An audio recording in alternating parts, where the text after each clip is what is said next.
Welcome dear viewers. आज हम करेंगे हमारी मिसलेनियस एक्सरसाइज चैप्टर नंबर 9 की। ठीक है, तो क्वेश्चन नंबर पहला जो है इसका वो है हमारे पास एमसीक्यूज। क्वेश्चन नंबर 2 से हम स्टार्ट करते हैं। क्वेश्चन नंबर 2 हमें दिया हुआ है कि the first term of an AP, हमारे पास अरिथमेटिक प्रोग्रेशन है, उसकी जो फर्स्ट टर्म है, ठीक है, वो दी हुई है 5 एंड लास्ट टर्म इज 45, यानी कि आखिरी टर्म जो है वो 45 दी हुई है। एंड सम, ठीक है, सम ऑफ टर्म्स जो है वो है हमारे पास 400। Find the number of terms, अब इसमें नंबर ऑफ टर्म्स यानी कि ए एन हमने फाइंड करना है एंड कॉमन डिफरेंस, ठीक है, दूसरा हमने डी जो है उसको डिफाइन करना है। ठीक है, पहले हमने सोल्यूशन में लिखा कि हमारे पास दिया क्या हुआ है, ए1 दी हुई है फर्स्ट टर्म, वो हमारे पास 5 है, वो लिख ली। ए एन जो दी हुई है, ठीक है, वो हमारे पास 45 दिया हुआ है, और एस एन जो होता है सम ऑफ टर्म्स, वो दिया हुआ है हमें 400। हमने क्या किया, पहले नंबर पे तो लगाया फार्मूला ए एन का, जो बराबर होता है A1 plus n minus 1 into d.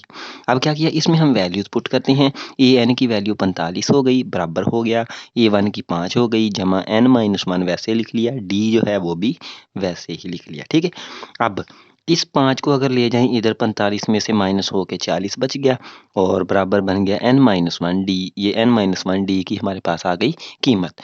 अब हमने एस एन जो है वो निकालना है। ठीक है, तो एस एन जो है उसका फार्मूला लिखा, n by 2 into 2A1 plus n minus 1 d. ठीक है, अब क्या करते हैं, ये जो एस एन दिया हुआ है इसकी लगा दी कीमत, एन बाई 2 लिख लिया वैसे ही, ब्रैकेट लगाई, 2 लिखा, ये A1 जो है इसकी कीमत 5 दी हुई थी वो लिख ली, जमा एन माइनस 1, और डी जो है इसकी नहीं है तो ये लिख लिया वैसे ही। ठीक है, ब्रैकेट बंद हो गई। अब हमने क्या किया, ये जो हमारे पास एन माइनस 1 डी दिया हुआ है, ठीक है, इसकी हमने ये वैल्यू निकाली हुई है, हम इसको पुट कर देते हैं यहाँ पर। तो इसकी वैल्यू हमारे पास थी 40, तो हमने ये 5 2 10 हो गया, जमा ये इसकी कीमत 40 लिख दी, एन बाई 2, और ये 400 आ गया वैसे ही हमारा। ठीक है, अब हम क्या करते हैं, एक साइड पे तो 400 है, दूसरी साइड पे ये देखें 2 तकसीम हो रहा है, पहले इस 2 को लेके जाएंगे मिसावी इस साइड पर, तो वो इस 400 से हो गया ज़रब, ये 400 ज़रब 2 हो गया। ठीक है, अब नेक्स्ट क्या हुआ, ये n बच गया था, और यहाँ से देखें 40 और 10 कितने हो गए, 50, तो मैंने इसको 50 n लिख दिया। ठीक है, n इंटू 50 लिख लिया, फिर इसको चेंज करके 50 n लिख लिया। अब इधर 400 को 2 से ज़रब दी तो 800 बन गया। ठीक है, अब हमने निकालनी है n की वैल्यू, तो ये 50 जो है ये 800 के नीचे हो गया तकसीम, इधर n रह गया, और एक ज़ीरो कट गया इस ज़ीरो से, 5 1 5, 16 5 80, तो n की वैल्यू आ गई हमारी 16। ठीक है, हमने निकालना है अब d कॉमन डिफरेंस। उसके लिए हमने क्या किया, इस रकम में ये जो ए इक्वेशन है, ठीक है, इसमें हमने पुट कर दी हमारी वैल्यू, ये जो n की है। ठीक है, तो n minus 1 into D equal था 40, n की वैल्यू लग गई 16, में से एक निकल गया, इक्वल डी, और इक्वल हो गया 40। ठीक है, तो 16 में से एक निकल गया 15, डी इक्वल 40। हमने डी की वैल्यू निकालनी है, 15 ले गई उस साइड पे, वो हो गया डिवाइड, और डी की वैल्यू हो गई। अब इन दोनों को 5 के पहाड़े पे कट कर दिया, 8 5 40, और 3 5 15, 8/3 हमारा डी जो है उसकी वैल्यू आ गई। ठीक है, नेक्स्ट हमारा क्वेश्चन नंबर 3 दिया हुआ है कि find the number of terms. Terms जो हैं वो मालूम करनी है हमने एपी अरिथमेटिक प्रोग्रेशन में, इन विच ए एन दिया हुआ है 30 और डी दिया हुआ है हमें 20, और A1 की वैल्यू हमें दी हुई है 10। ठीक है, पहले हमने क्या किया, सोल्यूशन में जो हमारे पास ये 3 वैल्यूज दी हुई हैं, एक वाली ये है, एक ये है, और एक ये क्वेश्चन में दी हुई हैं, इन तीनों को लिख लिया। ठीक है, लिखने के बाद फिर हमने पिछला क्वेश्चन जो है उसमें जो formula AN equal A1 plus n minus 1 d, ये फार्मूला लगा दिया। अब क्या किया कि इस फार्मूले में जो हमारे पास वैल्यूज हैं उनको पुट कर दिया। ठीक है, AN की 30 थी, 30 लगा दिया, बराबर हो गया, A1 की वैल्यू हमारे पास 10 थी, वो लगा दी, जमा n माइनस 1 वैसे ही लिख दिया, और D की वैल्यू हमारे पास ये 20 दी हुई है, वो हमने लगा दी। ठीक है, अब पहले रकम पे इधर देखें, इधर रकमें हैं और इधर रकमें हैं। ठीक है, पहले ये जो इधर अलहदा रकम है इसको लेके जाते हैं इस साइड पर, तो ये हो जाएगी, इधर जमा किया उधर जाके 30 में से माइनस हो गई, और 20 बच गया, बाकी रकमें ये जो थी हमने वैसे ही लिखी रहने दी। ठीक है, अब हमने फिर ये जो 20 इसके साथ ज़रब हो रहा था इसको लेके गए मसावी की दूसरी साइड पर, ये हो गया तकसीम, 20 20 से कट जाएगा, 1 बच जाएगा। ठीक है, तो 1 लिख दिया, इक्वल n माइनस 1 लिख दिया। ठीक है, अब हमने निकालनी है n की वैल्यू, ये 1 तो पहले ही है, इस माइनस के 1 को अगर इस साइड पर ले जाएं तो 1 प्लस का हो जाएगा, और 1 1 2 हो गया, और ये हमारी n की वैल्यू आ गई। ठीक हो गया, क्लियर हो गया। अब हम करते हैं हमारा क्वेश्चन नंबर जो 4 दिया हुआ है इसको सॉल्व। ठीक है, क्वेश्चन नंबर 4 हमें दिया हुआ है, क्वेश्चन नंबर 4 की हमें दी हुई है डिफाइन कि इफ़ द फिफ्थ टर्म, पांचवी टर्म दी हुई है अरिथमेटिक प्रोग्रेशन की 16 एंड 20th टर्म, ठीक है 20वीं टर्म दी हुई है। अब इसकी वो जो दी हुई है वो है 46। फाइंड 12th टर्म, ठीक है 12वीं टर्म हमने जो है इसमें से निकालनी है। ठीक है, क्या करेंगे? पहले नंबर पे तो हमारे पास पांचवी टर्म दी हुई है, ये जो फिफ्थ टर्म दी हुई है, ठीक है ये बराबर होता है A5 और A5 लिख लिया। अब ये आपने याद रखना है कि ये A5 है तो इसको लिख देते हैं A1 प्लस 4D, ठीक है यानी कि A1 तो सभी के साथ आना ही है, जितनी ये रकम होगी उससे एक कम साथ D आ जाएगा। ठीक है, तो A1 प्लस 4D सेम इसी तरीके से यहाँ पर अगर दिया हो हमारे पास A10 तो वो हो जाएगा A1 प्लस 9D। इसी तरीके से अगर 15 दिया हुआ है तो A1 प्लस 14D हो जाएगा। ठीक, सेम इसी तरीके से हमारे पास A20 दिया हुआ था वो हमने लिख लिया A1 जमा 19D। इन दोनों की जो कीमतें दी हुई थी वो हमने लिख ली। ठीक है, अब हम क्या करते हैं कि हमारे पास ये जो A और B इक्वेशंस बन गई हैं, ठीक है इनको आपने छोड़ देना है, इसको सिर्फ आपने ये इतने वाली और ये इतनी वाली लेनी है। ठीक है, इन दोनों को हम कर लेते हैं माइनस, ये सब्ट्रैक्ट कर लिया। अब बड़ी रकम जो है इसको लिख लिया बटे से ऊपर और छोटी रकम जो है ये वाली इसको लिख दिया हमने नीचे। ठीक है, इन दोनों को जब माइनस किया, माइनस करने से हमारी दूसरी जो रकम होती है नीचे वाली उसकी अलामतें चेंज हो जाती हैं। ठीक है, ये अलामतें हमने कर दी चेंज।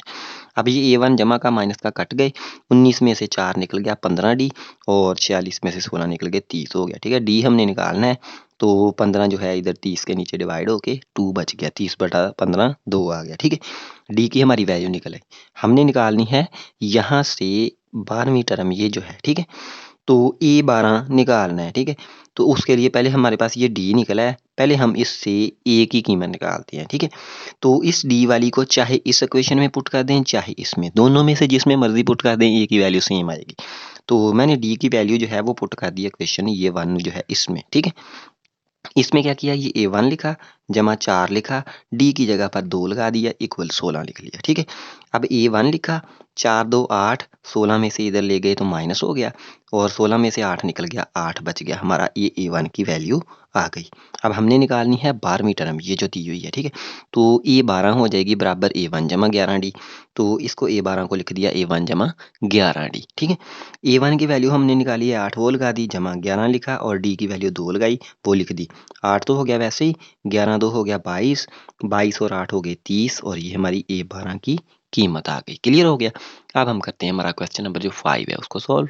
क्वेश्चन नंबर 5 हमें दिया हुआ है कि the sum of first 20 terms, 20 term पहली हैं उनका जो सम है मजमू है वो है 650, यानी कि SN जो है वो है हमारे पास 20। ठीक है, S 20 है तो वो कितना है 650। ठीक है, N की जगह पर ये 20 लगेगा ये वाला, और विद कॉमन डिफरेंस D भी दिया हुआ है। D कितना है हमारा, ये कॉमन डिफरेंस है, इसको हम D कहते हैं। ठीक है, वो दिया हुआ है 3। फाइंड फर्स्ट टर्म, पहली टर्म A1 जो है वो हमने फाइंड करना है। ठीक है, N दिया हुआ है, S20 की कीमत दी हुई है, D दिया हुआ है, A1 हमने निकालना है। ठीक है, SN का फार्मूला लगाया क्योंकि SN हमें दिया हुआ है।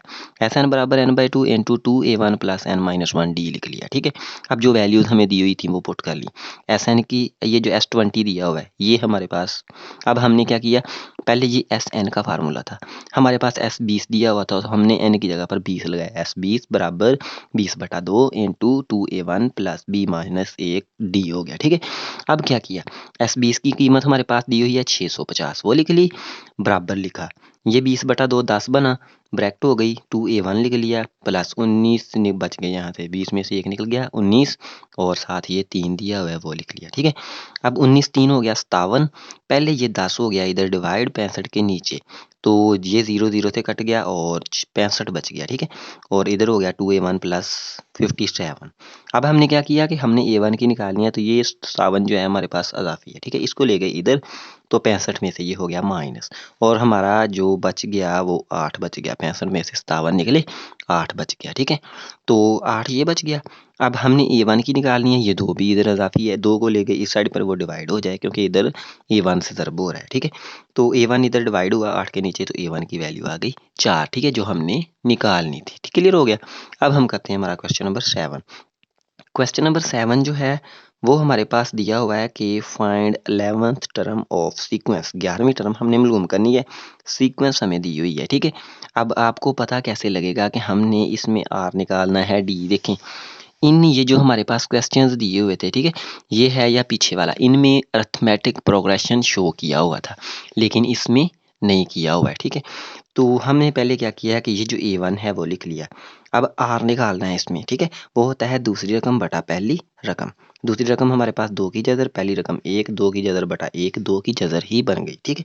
तो AN जो फ़ॉर्मूला होता है हमारे पास ज्योमेट्रिक प्रोग्रेशन का, वो बराबर होता है A1 AN equal A1 R की n-1, यानी कि इधर n है तो इधर n-1 हो जाएगा R के नीचे। हमने निकालनी है 11वीं टर्म ये वाली, ठीक है। तो ये 11 बराबर हो जाएगी A1 R की 10, क्योंकि इधर 11 है तो इधर एक कम R की पावर लिखनी है, ठीक है। तो A11 इक्वल A1 R की 10 लिख ली। अब A1 की वैल्यू हमारे पास 1 दी हुई थी, वो लगा ली, और R हमने 2 की जज़र निकाला है, 2 की जज़र की पावर 10 कर ली, ठीक है। अब हमारा मकसद है ये नेक्स्ट सॉल्व हो जाए, ठीक है। उसके लिए क्या करते हैं कि 2 की जज़र जो है इसका करके मुरब्बा, उसकी पावर 5 कर लें, ताकि फिर 5 2 10 बन जाए, ठीक है। ये जज़र और मुरब्बा कट गए, 2 की 5 हो गई, 2 की 5 हो गई 32, और ये हमारा इसका 11 जो है इसका आ गया जवाब, ठीक है। क्लियर हो गया। नेक्स्ट हमें क्वेश्चन नंबर 6 आ गया, ठीक है। क्वेश्चन नंबर 7 पहले किया क्योंकि वो छोटा था। अब क्वेश्चन 6 करते हैं। Adal is writing a computer program. Adal computer program लिख रहा है फॉर क्लासेस, ठीक है, क्लास के लिए। द फर्स्ट डे, पहले दिन ही रोड 6 लाइन्स, पहले दिन वो 6 लाइनें लिखता है कोड की। And each day as he become more skilled, जैसे जैसे वो मतलब कह रहा है कि नेक्स्ट लिखता जाता है वो मतलब स्किल्ड हो जाता, ठीक है, उसके पास एक्सपीरियंस आ जाता है इन राइटिंग कोड्स को लिखने के लिए, ठीक है। He writes 2 more lines than the previous, यानी कि जैसे जैसे वो लिखता जाता है वैसे वैसे उसका एक्सपीरियंस बढ़ता जा रहा है, और 2 2 लाइनें वो मज़ीद लिखता जा रहा है, ठीक है। पहले दिन उसने 6 की, नेक्स्ट 8 हो जाएंगी, नेक्स्ट 10 हो जाएंगी, नेक्स्ट 12, ऐसे यानी कि 2 2 का फ़र्क आता जा रहा है, ठीक है। तो वो कह रहा है कि it take Adal 6 days to complete the program, program को कंप्लीट करने में वो 6 दिन लगाता है। How many lines of code did he write, वो कितनी लाइनें लिखेगा, ठीक है, ये हमने बताना है। अब देखें हेयर A1 जो है हमारे पास कितना था, ये 6 दिया हुआ था, पहले दिन वो 6 लाइनें लिखता था, वो हमने A1 लिख लिया। अब दिया हुआ है डी कैसे आया, देखें 2 2 का इजाफा कर रहा है तो डी हमारे पास 2 हो गया, ठीक है। अब ये क्या किया हमने कि ये 2 लिखा, 2 लिखने के बाद हमने इसका कर लिया S6, क्योंकि S6 ये जो 6 दिन का है ये हमने फाइंड करना है, ठीक है। तो हमने Sn का फार्मूला लगाया, बराबर होता है n/2 into 2A1 plus n-1, और डी हो गया, ठीक है। ये माइनस का 2 लिख दिया, प्लस का आना है। अच्छा, अब इक्वल n हमारे पास कितना था 6, ठीक है, क्योंकि 6 है ये हमारे पास दिया, 6 बटा 2 कर लिया, इंटू 2 इंटू A1 की वैल्यू हमारे पास 6 दी हुई थी, वो पुट कर दी, जमा n हमारे पास 6 माइनस 1 हो गया, और d हमारा 2 है वो लिख दिया, ब्रैकेट हो गई बंद। अब ये 2 1 2 3 2 6 3 लिख दिया, ब्रैकेट लिख दी, 6 2 हो गया 12, जमा 6 में से 1 निकल के 5 5 2 हो जाएगा 10, 10 और 12 हो गए 22, 22 को इस 3 से ज़रब दे दी तो 66, ये हमारा आ गया इसका जवाब, ठीक हो गया, क्लियर हो गया। तो ये हमारी एक्सरसाइज जो है ये होगी कंप्लीट। एक हमारा रह गया ज्योमेट्रिक प्रोग्रेशन जो है उसका प्रूफ, अब हम करते हैं उसको सॉल्व। इसमें हमने करना है कि ज्योमेट्रिक मीन जो होता है उसका फार्मूला कैसे बनता है, ठीक है। तो हाँ, जो हमारे पास ज्योमेट्रिक मीन होता है ना, वो 2 n numbers G1 G2 G3 up to so on Gn, ठीक है, इनको कहते हैं हम ज्योमेट्रिक मीन, यानी कि G1 हो, 2 हो, 3 हो, अप टू सो ऑन हो n तक, तो ये ज्योमेट्रिक मीन बन जाता है, ठीक है। बिटवीन ए एंड बी, ए और बी के दरमियान उसने यहाँ पर कहा हुआ है, ठीक है। तो हमने इसको क्या कर लिया, ए पहले लिख लिया, बी लास्ट में लिख लिया, तब ही ये हमारी वैल्यूज G1 G2 G3 से Gn ए और बी के बिटवीन आएंगी, ठीक है, क्योंकि ये दरमियान में आ गई ए और बी के। आर इन जीपी, ये जीपी में दी हुई हैं। Since a G1 G2 G3 up to Gn are in GP, ठीक है, with n plus 2 terms then, ठीक है, n प्लस 2 टर्म्स में दिया हुआ है उसने हमें, तो हमारे पास an प्लस 2 हो जाएगा b, यानी कि दूसरी टर्म जो है वो क्या हो गई, ये देखें, यहाँ से दूसरी ले लें तो G1 हो जाएगा, यहाँ से फिर दूसरी ले लें तो G2 हो जाएगा, फिर इसको लेके लें तो G3 हो जाएगा, अप टू Gn को लें तो b हो जाएगा, ठीक है। सेम an प्लस 2 हो गया b, सो an प्लस 2 जो है वो हमारे पास बन जाता है a1 r की n 1 हो जाएगी, ठीक है ना, क्योंकि n प्लस 2 है, इसमें से 1 हो गया माइनस, यानी कि इससे हमने निकाली a1 r की n प्लस 1, देखें इधर 2 था तो एक कम हो गई प्लस 1, ठीक है। तो अब b जो है वो हमारा क्या बन गया, a r की n प्लस 1, ठीक है, क्योंकि हमने ये इधर बी रखा था। an+2 हमारे पास बना a1 r की n प्लस 1, तो इसको लिख दिया b बराबर a r की n प्लस 1। अब हमने क्या किया, rn प्लस 1 इधर रहने दिया और ये a ले गए इधर, तो b के नीचे हो गया डिवाइड, ठीक है। अब देखें इधर n प्लस 1 है, हम चाहते हैं कि इधर से ख़त्म हो जाए, r निकल आए। अब देखें अगर इधर से ख़त्म करना चाहते हैं तो क्या करेंगे, अगर बटे में लेंगे इधर n+1 फिर ही वो इससे कटेगा तो r अकेला बचेगा, ठीक है। इधर बटे में ले ली और इधर भी 1/n+1 बटे में ले लिया, ठीक है। अब देखेंगे ये कट जाए अगर इससे तो r बच जाता है, वो लिख दिया, और b/a की 1/n+1 लिख दिया, ठीक है। Since a g1 g2 up to so on gn वाओ b r सेकंड थर्ड, ठीक है, ये होगी 1, ये सेकंड हो गई, नेक्स्ट हो गई थर्ड, और up to so on n terms हो गई, ठीक है। आप ये मेंशन किया हुआ है कि n+1 टर्म्स हैं, n+1 टर्म्स क्यों हैं, क्योंकि ये देखें नीचे n+1 इसकी पावर में दिया हुआ है, ठीक है। तो g1 g2 up to so on gn वाओ b, सो a2 जो होता है वो बराबर होता है g1 के, ठीक है। a1 जो होता है वो हमारे पास पहले वैसे पहली रकम जो होती है वो होती है, ठीक है। a1 यहाँ पर हमारा क्या हो जाएगा a, ठीक है। अगर लिखना है तो आप लिख सकते हैं इसको कि यहाँ पर लिख देते हैं a1 हमारा क्या है a, ठीक है। और an+2 जो है वो b ले लिया, यानी कि ये लास्ट टर्म जो है इसको an+2 ही है, ठीक है। अब a2 बराबर हो गया g1 और g1 बराबर होता है a1 r की, देखें इधर 1 है तो 2 - 1 कर लिया, यानी कि a1 r होगी, ठीक है। या g1 बराबर है a r, ठीक है। g2 हो जाएगा a r square, g3 a r की 3, up to so on gn a r की n-1 होगी, क्योंकि देखें इधर जितनी थी उधर ही इतनी इतनी पावर बनती जा रही है, ठीक है। तो इधर n है तो n+1, यानी कि इधर है देखें ये n+1 लिख के -1 लिखा तो फिर ही इधर a की r की n बनेगी, gn है ना, हमें चाहिए इधर a r की n, तो उसके लिए हमें +1 और -1 लिखना पड़ेगा, क्योंकि फिर ही हमारे पास अगर ये 1 1 से कट जाएगा और ए आर की n बनेगी। अब देखें g1 हमारे पास था ए आर की 2 - 1, तो ये बराबर होगी ए आर, हमने क्या किया a लिखा और b/a, ये जो r हमने निकाला हुआ है, ठीक है, ये वाला हमने इसको कर दिया पुट, r क्या दिया हुआ है हमें, ये हमने निकाला है ये, ठीक है। ये हमारा r जो है इसको हम पुट करते जाएंगे इन सभी वैल्यूज़ में, ये हमारे पास हो गया इनटू b/a की 1/n+1 हो गई, ठीक है। अब नेक्स्ट हमने g जो a3 है वो होगा g2, ठीक है। g2 बराबर हो जाएगा ए आर की 3 - 2, या आप डायरेक्ट ही इस स्टेप से इसको यहाँ तक ले जाएं, ठीक है, ये लिखने की आपको ज़रूरत नहीं है।